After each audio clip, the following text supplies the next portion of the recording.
Olá pessoal, tudo bem? Como que tá o frio aí na região de vocês? Bom, hoje então o sexto vídeo do canal, vou falar sobre a grande viagem que Arthur fez com seus pais quando ele ainda era um adolescente. Antes de iniciar o assunto do vídeo, eu queria esclarecer aqui para algumas pessoas que me acompanham aqui no canal, em especial os que vieram através do Twitter, porque eu tive uma conta que foi, o Twitter suspendeu minha conta, gente. O Twitter suspendeu minha conta que eu tinha aí desde 2013, tinha vários amigos, né? Acontece, porque o Twitter tem regras e são regras muito difícil, né, de seguir. Então eu não sou uma pessoa assim muito de seguir regras de Twitter. Eu já tinha recebido algumas suspensões, né, algumas vezes, e desta vez não teve jeito, eles deletaram minha conta, né. Eu criei uma outra conta, vou deixar a descrição por aqui, ou aqui na descrição, ou aqui na tela. E aí as pessoas que me seguiam no antigo perfil, se quiserem me seguir nesse, serão bem-vindos. Como eu terminei o vídeo anterior, dando início à viagem, né? Porque o pai de Arthur, Henrique Schopenhauer, então ele faz o filho fazer essa escolha, né? Ou ele fica, ou ele vai. E cada opção tem as suas consequências, né? Então, Arthur, ele escolhe a viagem com certo de que quando retornar da viagem, ele tem que cumprir o que ele prometeu ao pai dele, que é iniciar os estudos para se tornar um comerciante, né? Seria aí uma espécie de seria aí como um aprendiz lá na firma do senador Genicht, né? Gente, eu não sei se essa luz está boa, tô achando tão claro, mas vai ficar assim mesmo. Bom, então, como o Henrique ele conhece várias pessoas na Europa, por causa que ele é um comerciante aí muito conceituado e conhecido, ele tem várias cartas de recomendação de pessoas, famílias que podem acolhê-los e hospedá-lo aí durante a viagem. E ele também se informa de antemão sobre os lugares que vale a pena conhecer. O pai de Arthur exige que ele escreva diários de viagem, né? Relatando tudo o que ele via e vivenciava.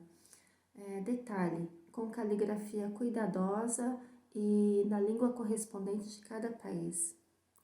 E Arthur, ele segue aí o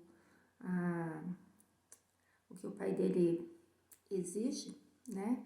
E ele escreve 3 cadernos grossos com caligrafia cuidadosa, né? E ele aprende, então, com isso o pai dele quer o quê? Que ele aprenda a colocar em palavras escritas tudo que ele vê, tudo que ele sente durante a viagem, tudo que ele vivencia, né? E ele coloca, então. E Arthur anotava, então, em seus cadernos o que ele achava que poderia apresentar aos olhos dos pais dele, não era um diário íntimo, tá? Nós temos aqui informações do que ele pensou durante essa viagem, algumas observações que ele faz, alguns relatos, mas nós não temos nada do que ele achou depois da viagem, o que ele pensou depois, quando a viagem acabou. Bom, o que acontece com Arthur durante essa viagem vai refletir e determinar ele como filósofo mais tarde. Essa viagem, em lugar de despertar em Arthur o gosto pela vida comercial, como seu pai tinha esperança, pelo contrário, né? Arthur ele passa a desenvolver o sentimento de contemplação da natureza, ele tem uma insaciável curiosidade em compreender tudo que ele vê, tudo que ele sente. E Arthur, ele presenciou de perto a miséria humana em sua face mais assustadora, porque ele viaja numa Europa pós-napoleônica, né? Uma Europa prostrada diante dos horrores da guerra. E ele escreveu sobre a viagem.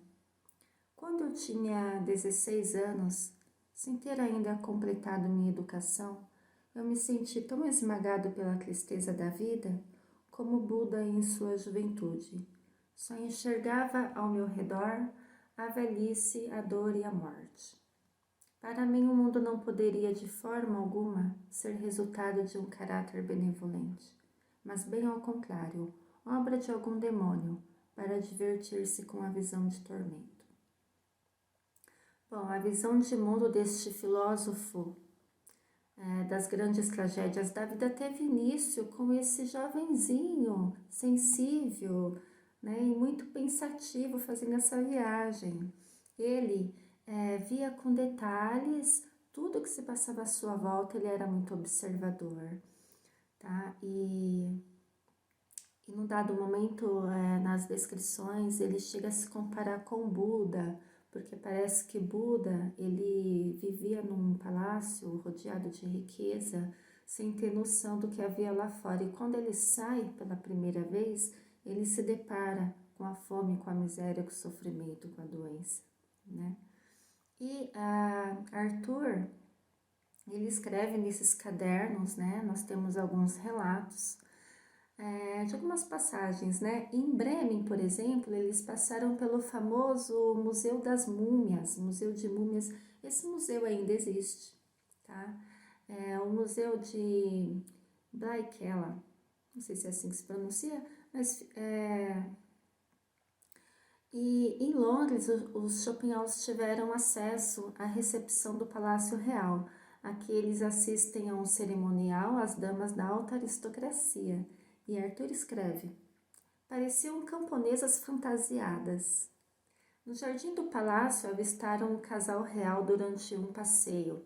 Ele escreve: o rei um velhote bastante simpático. A rainha é feia e sem educação.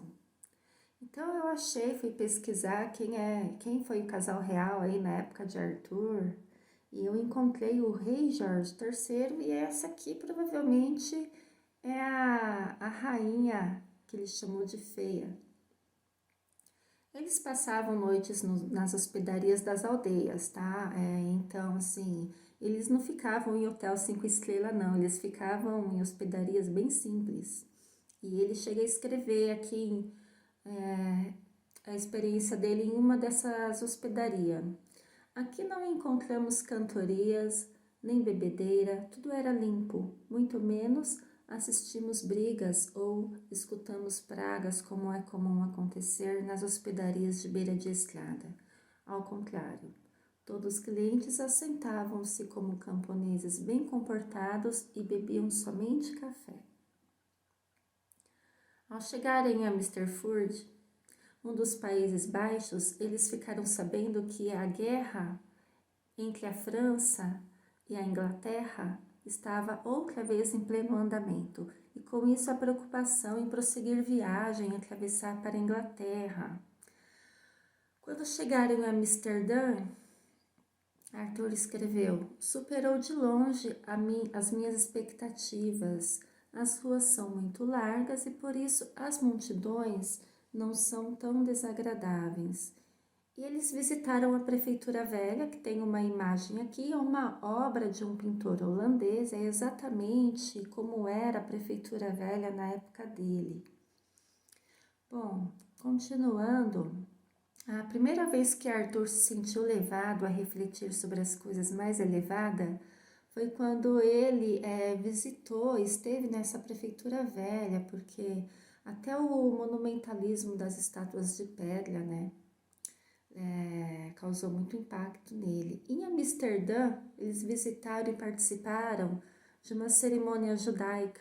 Arthur escreveu: O rabino, com a cabeça erguida para o alto e a boca muito aberta, como se fosse de um monstro, proferia palavras incompreensíveis que pareciam durar eternamente. Imagina, né, o tédio que ele estava sentindo aqui nessa cerimônia judaica.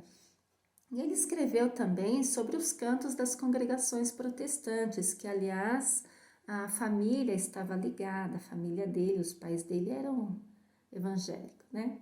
Aí ele escreve: o canto estridente da multidão nos deixou com dores de ouvido, e aqueles indivíduos de bocas escancarada perto de mim pareciam tanto com bodes balindo pelo focinho que várias vezes quase me fizeram soltar uma gargalhada.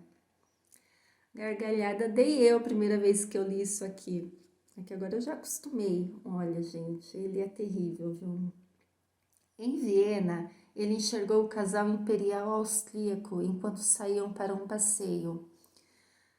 E ele escreve: ele empurrou a imperatriz e sentou-se ao seu lado. Os dois estavam vestidos muito modestamente. Ele é um homem magro, com um rosto espantosamente estúpido. Ela não é bonita, mas parece bem mais esperta. Então, estas eram algumas observações aí, provocada pelas ironias super afiadas de um observador que não tomava parte em nada, né? Mas na França, ou não, em Paris, ao encontrar Napoleão Bonaparte num desfile militar, ele não conseguiu permanecer frio e debochado, não, gente. Arthur só conseguia olhar para ele. Ficou contemplando a figura senhoril, né, daquele que dirigia a história mundial no momento. E ele se indagava: o que restará no futuro de seu presente ameaçador? Um campo de escombros e depois tudo se desmanchará. O que permanecia, assim pensava ele, eram as obras dos grandes espíritos. As obras. Sim, inclusive as obras que Arthur Schopenhauer nos deixou, né? Enquanto visitava a Pinacoteca de Abadia em Westminster, ele refletia: os reis deixam aqui suas coroas e séculos, os heróis abandonam suas armas. Bom, a Abadia, ela, vocês vão saber, em abril de 2011, o mundo voltou os olhos para a Abadia de Westminster, onde foi realizado o casamento do príncipe William com a Kate Middleton, né? Tem algumas fotos aqui. Ela foi arquitetada em estilo gótico e é bem legal visitar, né? Não só pela história da igreja, mas também pela história da monarquia. E lá também foram sepultados reis, rainhas, né? E algumas pessoas aí como Isaac Newton e Charles Darwin. Bom, ainda pode ser visitada, é aberta a visita, porém o ingresso é caríssimo e não pode tirar foto. Bom, voltando aqui, apesar da guerra renovada, né, eles conseguem chegar a Calais, próximo aos rochedos de Dover, os famosos rochedos de Dover. O porto de entrada na Inglaterra, a próxima etapa de sua viagem era Londres. Apesar das luzes e lampiões pendurados em postes dia e noite por causa do nevoeiro, era preciso ter cuidado com os ladrões, batedores de carteira. O centro comercial de Londres pulsava uma vida agitada. Arthur quis andar sozinho no meio desse tumulto e ele teve a impressão de ter viajado para o futuro. Essa foi a descrição dele. Aqui foi onde a família mais se divertiu, porque a oferta de atrações eram muitas, né? Havia os espetáculos de Fitzjames, o famoso ventríloco, a arte de falar sem mover os lábios. Visitaram os hospitais, o Hospital dos Marinheiros Inválidos, superlotado com heróis de guerra andando de pantufas. Toda semana também era possível assistir a enforcamentos. Olha só que espetáculo, né, para Schopenhauer. Havia muitos grandes teatros nos intervalos entre os atos das peças de Shakespeare. A plateia acendia seus longos cachimbos. Que época, né? Finalmente Arthur se alegrou ao chegar na tranquila Wimbledon, porém não ficou muito feliz ao saber que ficaria ali enquanto seus pais visitavam a Escócia. Ele permaneceu lá por alguns meses para que aprendesse o inglês por imersão. E ele ficou lá. Ele odiou ficar nesse lugar, não fez amizade com ninguém. Sempre que possível ele se recolhia no seu canto, tocava flauta, lia, escrevia, caminhava, desenhava. Mas não queria amizade com ninguém, ele odiou ficar nesse lugar, mas aprendeu o inglês direitinho. Na França, visitaram os vestígios da Revolução Francesa, olha aí, a guilhotina, a Bastilha. Passaram dias inteiros no Museu de Louvre, porque vamos combinar, né, que para ver tudo desse museu tem que passar dias inteiros lá dentro mesmo. Nesse museu havia vários tesouros, né, que Napoleão saqueara por toda a Europa. No grande salão de ópera estava sendo apresentada a flauta mágica de Mozart, gente, olha que legal. E a viagem aqui já dura mais ou menos um ano. Eles deixam Paris e decidem visitar a velha França. Quando se aproximam de Tours, o caminho era interrompido por uma multidão de mulheres que andavam com facas na mão. Por que isso? Pela escassez de comida na região. E, inclusive, eles foram roubados por vários assaltantes a pé. Os moradores, eles indicavam os caminhos mais seguros, mas não tinham como eles saberem se realmente era verdade ou era uma emboscada. E Arthur Schopenhauer, desde muito jovem, ele esteve aí em situações que exprimiam a dor e o sofrimento da humanidade, né? Vocês viram aí, enforcamento e tal. E aos 16 anos, 16, 17 anos, eles visitam a prisão de Bagnum, em Toulon, né? Lugar em que 6.000 galés viviam sob assustadora condição de miséria, tortura e escravidão. Os visitantes foram conduzidos a esse local e tiveram permissão para observar os prisioneiros em suas celas, como se observa animais num zoológico, e Arthur descreveu esse espetáculo de horror. Eles, os escravos, eram separados em 3 classes. A primeira formada por aqueles que cometiam infrações leves, deveriam ser punidos por um breve tempo. Eram, por exemplo, soldados indisciplinados. Já a segunda classe, formada pelos que haviam cometido crimes mais importantes. Esses trabalhavam com pesadas correntes presas aos tornozelos e eram presos 2 a 2, permanecendo assim juntos o tempo todo. A terceira classe era composta pelos piores infratores, acorrentados aos bancos das galeras, de que nunca mais eram soltos por motivo algum. Quando não estivessem remando, eram ocupados com tarefas que podiam ser cumpridas ali mesmo em seus assentos. A sorte desses infelizes era considerada muito pior que a pena de morte. As galeras apresentam um aspecto mais imundo e repugnante que se possa imaginar. Essas galeras não velejam mais pelo mar, são velhos navios já condenados que raramente trocam de posição dentro do porto. As camas são os próprios bancos que estão acorrentados, são alimentados a pão e água, e eu não consigo entender como, sem alimentação adequada, consumidos pelo sofrimento, não morrem antes em consequência dos trabalhos forçados. Porque enquanto dura sua escravidão, eles são tratados muito pior do que bestas de carga. É apavorante pensar na vida infeliz desses escravos das galés, que é totalmente desprovida de alegria. Há entre eles alguns que sofrem há 25 anos ou mais. Estão totalmente sem esperanças. Uma descoberta ainda mais pavorosa saber que esses miseráveis só podem ser libertados pela morte. Porém, a maioria pertence à segunda classe e tem seus sofrimentos ainda mais agravados por meio da sociedade inseparável com aqueles a quem estão acorrentados. E quando finalmente cumprirem os seus 10 ou 12 anos, o fim da escravidão, o que lhes acontece então? Eles retornam para o mundo ao qual tinham estado mortos durante uma década. A perspectiva de vida que tinham do mundo já é ultrapassada. Ninguém os recebe, ninguém os ajuda, ninguém dá emprego aos que saíram das galeras. Eu me apavorei só de saber que há 6.000 escravos das galés presos aqui. Gente, essa visita ao arsenal de Tolon deixou dentro de Arthur uma imagem traiçoeira permanente.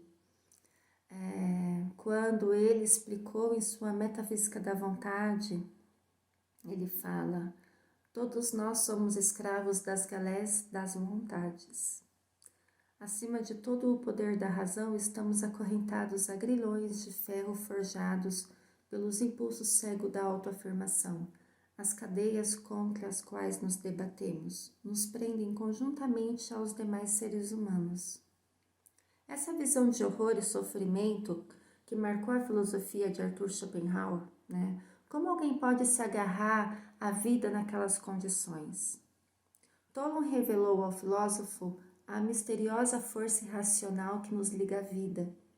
Para Schopenhauer, esses prisioneiros não são diferentes de nós, que estamos acorrentados à frágil condição humana. A grande viagem se aproxima de seu fim e com ela a escalada das montanhas. 3 vezes durante a viagem, Arthur escalou montanhas. O cume do Chapéu de Chamonix, depois o Monte Pilatos na Suíça e, por fim, o Pico da Neve na Silésia. Em todas as vezes ele deixou relatos minuciosos. A última, já quando se aproximava do fim, que ele perguntou com seu guia, com os pastores embriagados, ao qual depois foi da onde ele tirou a metáfora dos porcos-espinho, que aliás tem um vídeo aqui. Então, ele descreve essas experiências profundas que ele teve ao escalar as montanhas, tá? São relatos, assim, emocionantes, mas eu não vou colocar aqui no vídeo agora. Mas tem uma frasezinha que eu vou colocar, mas que ele escreveu mais tarde, tá? O mundo visto de cima é uma visão tão estranha que eu acho que deve ter algo muito reconfortante para quem está deprimido pelas preocupações. E uma coisa bacana é que nessa última montanha que ele escalou, na choupana está exposto um livro de recordações em que os viajantes podem perpetuar suas impressões. Isso lá naquela época, né? A anotação feita por Arthur Schopenhauer foi descoberta nesse livro. E quem pode erguer-se sobre as montanhas e depois calar-se? Arthur Schopenhauer, de Hamburgo, ele assinou. Então, e agora, como que ele vai se calar depois de subir as montanhas, de fazer essa viagem, né? Porque se ele tinha alguma dúvida para que ele veio ao mundo, aqui ele não tem mais. Ele sabe. Está dentro dele, ele sabe.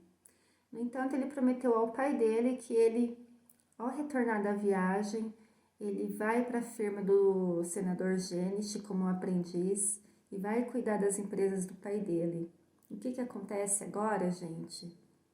É muito triste. É bem triste o que acontece. E eu vou contar para vocês no próximo vídeo, tá? Prometo que eu não demoro, como eu demorei nesse. Até lá, obrigada, gente. Tchau.